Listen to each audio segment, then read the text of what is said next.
юм ухаж болдгоо гэдгийг бүгдэнд нь тайлбарлажсэн байна.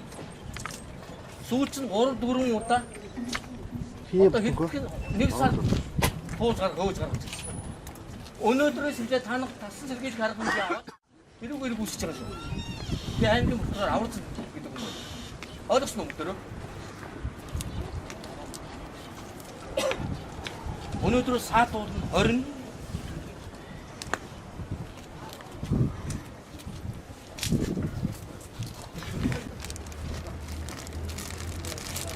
Nicht jung.